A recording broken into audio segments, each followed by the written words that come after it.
Hey, good morning, y'all. Hope you're doing well today. So I'm actually trying to wake up still. It's one of those mornings that it's just taking me a while to get it clicking. And so I laugh because the truth is I'm just really not a morning person. But coffee helps. It helps, and I'm working on it. So anyway, I hope you're doing well, and I hope you've had a good start to your day. And today I wanted to share a book that I've had for some time, and it's just one of those things that's they're really cute to give as gifts, or to just keep laying around the house, like on your I think they call them like coffee table books, books that are just easy to look through, and maybe there's some beautiful pictures or art or whatever that your guests, when they come over, they can flip through, right? So or you. So I like to have just little pieces of inspiration everywhere. I just enjoy it. It's I'm a very visually oriented person. I just really love all the creative arts, to be honest with you. And so but yes, art is just a big part of my life, and so anytime I can find a beautiful expression of it in a book, I'm gonna get it. So that's what I did with this one, and it's just very inspirational, and it's going to play into our message today for a really important part of what brings us contentment, especially after a challenging time in our lives. So we're going to talk about it, but I'm going to open up with some notes I've written down here, and that is sometimes we need to incorporate rest as a part of our new lifestyle. And I'm not just talking about naps, because those are important too. I struggle to nap because even if I just lay down for 30 minutes, most of the time, it's totally going to ruin my sleep that night. It's crazy. But it's like, aren't naps just the absolute best, most deepest sleep? It seems like they are. It's kind of strange how that works. But I just want, I want to bring our attention to some important points today. If you were emotionally tormented for a long time because of constant gaslighting and condescension and just a really negative environment, or if you were around emotionally tormented people that were volatile with their emotions, and controlling people, just any kind of toxic or negative environment, then you are likely living in a trauma response 24/7. And I think a lot of times first of all, I don't think that this right here gets enough attention just among the general population. I know that a lot of people have heard of this, it seems like, but probably just as many haven't. But even the ones of us who have heard of trauma responses, like the fight or flight, and then they've expanded that to be like freeze and fawn and all these different things, right? You may be like me, but I always associated like fight or flight with being the responses that are draining, because it's like involving adrenaline, right? Adrenaline coursing through you, like when you feel threatened, see? And so and just a quick background here, if you're not familiar with trauma responses, it's I feel like recently discovered that these are they're natural responses to threats. They're meant for our survival, right? To kick us into high gear. That adrenaline burst that happens within our bodies is a God-given intentional reaction that's supposed to drive us away from anything that's dangerous in front of us, right? But the problem is, and this is the part that I think that has been newly discovered, seems like through my lens, it's this whole process of being kicked into a trauma response like fight or flight can happen not just from an actual physical danger in front of us, but just slow abuse, slow psychological abuse, just over time. And what happens is our bodies react in the same way. It's like deep down, some part of us, subconsciously or unconsciously, I don't know what's the proper part of our psyche to pin this on, but it's like some part of us knows that we are in danger, but even though we're not consciously aware of it, because sometimes psychological abuse, well, I feel like most of the time, if not all the time, psychological abuse is done in such a subtle way. It's not loud and obvious, you know, like physical abuse is. So because of that, it doesn't register in our mind what's really going on, and also we don't register the response that's happening within us as being a trauma response. And instead, anything we do notice within us, we just blame ourselves for it. Like, God, why am I breaking out in hives? You know, why am I so caught up feeling anxious all the time? Why, you know, what's this anxiety for? We just think it's a problem with us. See, we're not, because the abuse is so subtle, we're not able to identify the cause, what caused our trauma response, and therefore, and also we don't even identify the behaviors, the reactions within us that are actually trauma responses. So it's all, somebody mentioned this the other day, I feel like it was yesterday. I was coming through YouTube and there was a comment or something, or maybe it was someone's video presentation, I don't remember, but somebody shared this quote from the Bible. And I don't remember what, you know, book it was in or whatever, but it's where it says, "My people perish for a lack of knowledge." And see, that's important. That's why, again, I go back to one of my favorites. Wisdom is the principal thing, and with all you're getting, get understanding. It's so important, because what you don't know can kill you. It can. And so, I just wanted to take a moment and expand right there. I feel like that's important.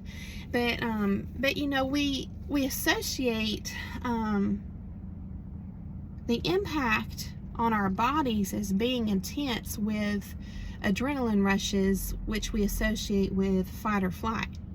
But let's take a look at the other trauma responses, like being frozen, feeling just literally like you don't know what to do, like a deer in the headlights, but like perpetually for, you know, months or years. Or fawning, where you're just people pleasing to the total exclusion of your own well-being, which is what a narcissistic type person loves. They're going to soak that up. That's what they want, right? So even being frozen or fawning is still extremely impactful on our bodies, and obviously our minds and emotions too, right? And see, what happens is when our minds are being abused, you know, it's psychological abuse, and our emotions are being messed with and played with. I want to encourage you to remember that all of these internal mechanisms within us, within our human body, they all work together. So they're impacting our whole body, because there's hormones that are at play, and different levels of, I don't know what you call them, but all these like chemical-like substances that God put in our body, and they get out of balance. And they're meant to do that by design for a good purpose, but because we don't have that knowledge part of it, it's just happening, and we don't know how to identify it and how to get it back in balance, and we wind up suffering greatly in every way, physically too. So I just want to, again, encourage you to expand here on all these points of the discussion today in the areas that resonate with you, and just look deeper and say, you know what is most applicable to my life in this moment. So yes, if you were subjected to someone or an environment or a group or whatever that conditioned you to live in a trauma response 24/7, you can bet that was extremely impactful, not just on your emotions and your mind, but your body too. And so, and that means even if it, you know, it was feeling like being frozen, or fawning, it was still depleting. So today we're going to talk about what it means to really rest, like a deep kind of rest, but more than that, how to make it part of our lifestyle, okay? Not just when we're sleeping. So I want to bring to your attention that, you know, it's important to honor, and I did this through video journaling. This was the way I validated myself, and it was very helpful. But, you know, a lot of times we're made to feel ashamed from toxic people. They shame us for normal functions like sleeping. Even that can be used against us. Like, you're like, oh, well, I thought you needed to do this or that. See, and that's where you get to the point where you stop sharing things with people. If you still have people in your life that are that way, that just want to always feel superior over you, put you down, just subtle put downs and stuff, but it's all the time, it sticks somewhere in your mind. Even if you consciously dismiss it, it still registers in your mind, which is why most coaches online, and I don't want to speak for therapists too, but it seems like most coaches I've seen online, they're always like, and I agree, if you can get away from a person that's impacting you in a bad way, that's the absolute best route to go.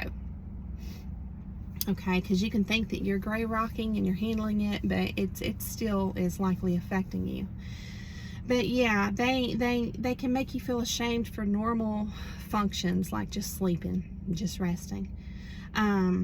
And also for normal human fallacies, like forgetting things. They can kind of, you know, just be like, like laugh at you, like, you know, about that, but like, not like a friend would, because like, you know, a good friend's gonna laugh at you, and you're gonna laugh at them, and you're gonna laugh together, and you've got that understanding, you know what I mean?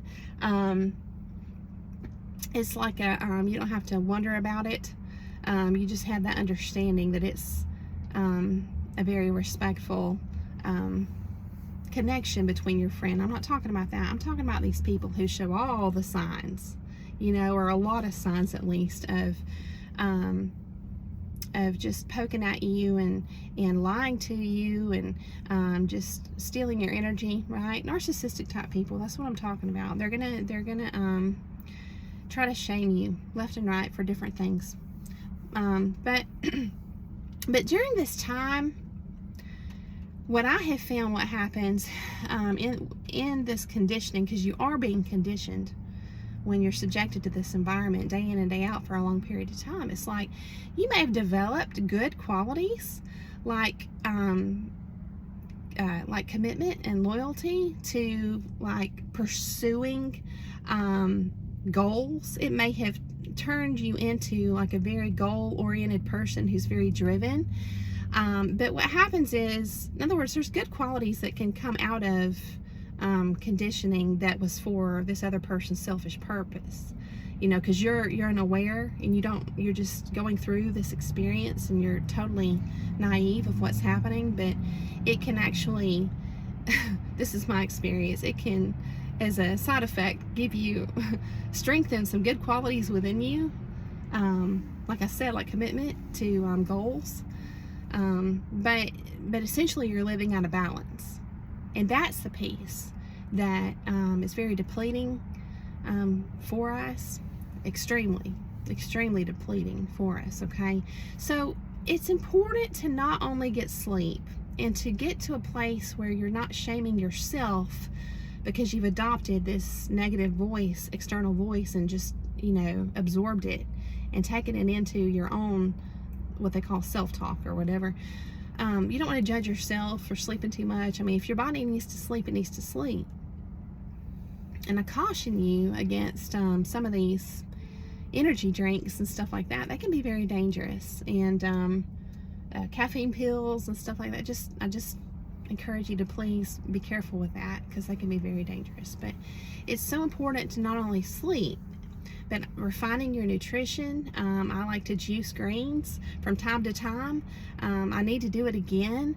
Kale and spinach, and if you just, you can either get like a little shot glass and just, I've learned if you hold your nose and drink something, you can't taste it, or you don't hardly taste it at all, you can just shoot your greens like that, just a little shot every day. I'm gonna tell you, It's I've heard people describe it as like electrified foods. It's like they're alive.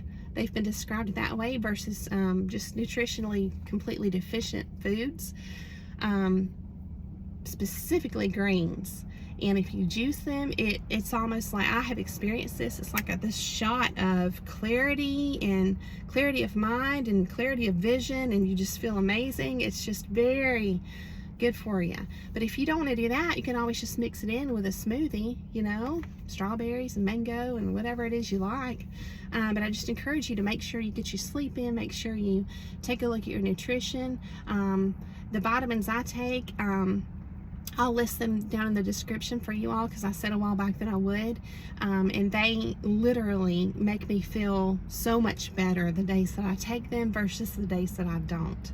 And not all vitamins will do that for you. In fact, I have experienced some vitamins can make you feel worse than if you don't take anything at all, so be careful with that.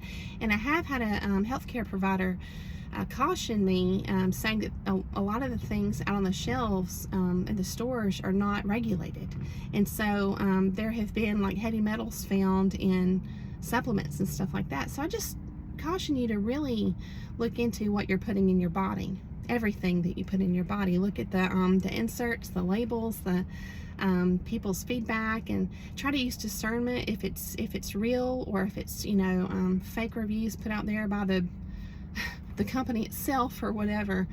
But the third thing that we're going to expand on today about, you know, just getting back in balance is reconnecting with your soul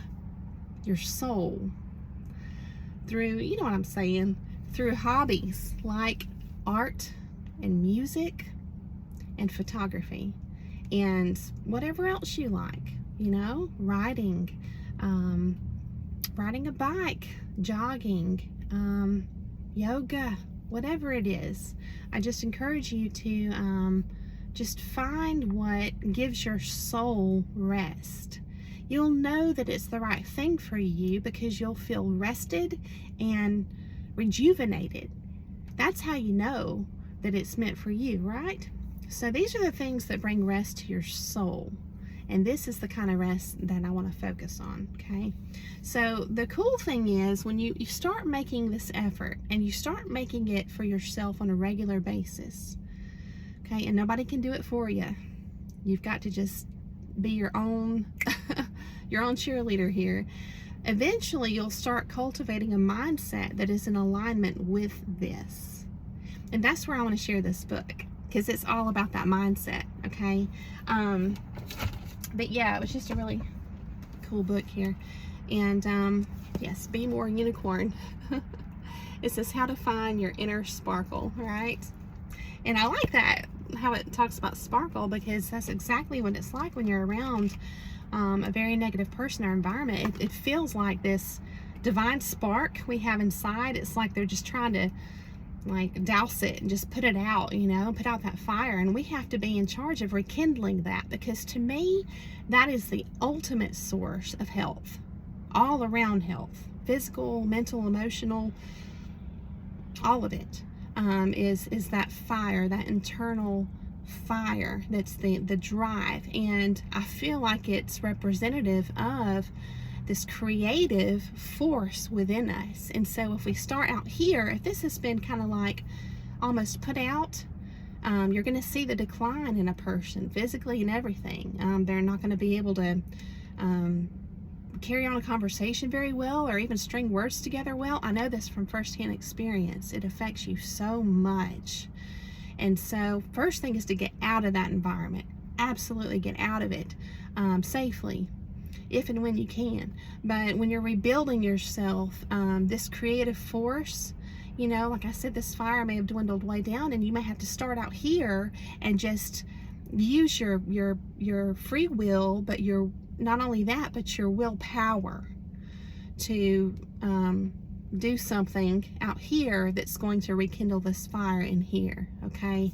And so creative hobbies are great, in my opinion, but I just want to share some out of the book with you all. It's just you know, it's beautiful. There's so many different things. It just says, you know, be more magical, and it's talking about, you know, unicorn magic. And I know it sounds kind of silly, but I wanted to share it because there's actually some really interesting things in here. It's talking about like myth, and like it says here, for centuries, unicorns' horns were used in medicine to protect against food poisoning. And it says Alicon, as it was known, was sold by apothecaries in London until the 18th century. Now, I don't know if this was real or not. I haven't researched it. You know, I'm open-minded, but the point is, because aren't there, like, what are they called? Narwhals? Narwhals? They have the horns, right? So there's all kind of different animals throughout history who, you know, who have had horns, and still do.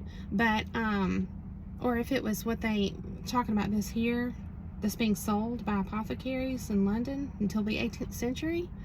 I don't know if this is documented, or I'm assuming it is, but that's my point in this book. Oh, let me, before I go there, or if this is, what do they call it? There's an effect. I'm drawing a blank on the word, but it's like there's an effect when you take like a sugar pill and then you still get well. Maybe that's the magic at work here with what this is saying. I don't know, but the point is there's all kind of different things that are referenced here. I mean, here's something right here. Johannes von Hesse in 1389. There's quotes there. And it's just full of that kind of stuff, okay, from history, specifically regarding unicorns, obviously. And then here's a quote, and I want to share with you some of the art in the book. So the whole book is just full of beautiful, like, small posters with art and lettering, and then there's a lot to read as well. It's just, see how pretty it is? And this is, it's just fun. It's enjoyable. The process of even going through this book itself is enjoyable to me. You know, it gives your brain a break, but yet it feeds it little morsels, you know, little bite-sized morsels of interesting things to chew on, right? But yeah, nature is a petrified magic city, and that's a quote by Novalis. And I looked this up. I looked up Novalis, and I'll share that with you guys at the end. So it's kind of interesting too. But I wanted to share this page here with you all. It says, you have power over your mind. You, okay? That's what some other people in the world with bad intentions, they try to take that away from you. They want the power over your own mind. And sometimes we can actually detect on some level that this other person is hurting or in need of our love or in need of our acceptance or our giving or whatever it is we have, right? In this connection with a person. But it's like that is exploited. Our empathy is exploited, right? And then what we don't realize is this person is exercising control over our mind. It's mind control, it's spell casting, it's whatever label you want to use, manipulation. So ultimately, by all these different things we're doing, taking care of ourselves, body, mind, and soul, we're taking our power back. And so I want this to be my new truth, and I encourage you to sit with this. This quote is from Marcus Aurelius, right? The Roman emperor. It says, you have power over your mind, not outside events, right? Realize this and you will find strength. Okay, so we have to remember what's within our control and what's not within our control, and just focus on rebuilding yourself, on strengthening yourself, and on feeding your soul and rekindling that spark inside of you. So important. But it's just a really cute book. It says, I don't sweat, I sparkle. But there's like I said, all of the book part of it is very interesting too, because it talks about you know, throughout history how unicorns have been documented, right? And so lots of really cool descriptions of different myths and you know, things that you've heard a little bit about, but it expands on it, and then it just encourages you to look further if you have interest. That's what I like to do. And so it's just like, this is a book full of starting points. You know what I mean? That's how I see it. Just tons and tons of starting points in here, and then you can take the bits and pieces and run with it and just look into it, right? Kind of like an adventure, you know, something to be excited about, something new to just get involved in, you know, a distraction that's beautiful. So, and then just full of encouragement, you know, be more either enigmatic. And then over here it says, unicorns live in whispers and dance in our hearts. So I just hope that you've been encouraged today. I wanted to keep it kind of a lighthearted message, but yet very important. And I don't want us to dismiss the importance of feeding and nourishing not just our bodies, but our souls as well. So thanks again for coming along for the message. I hope that you have a beautiful day, and I'll see you again very soon.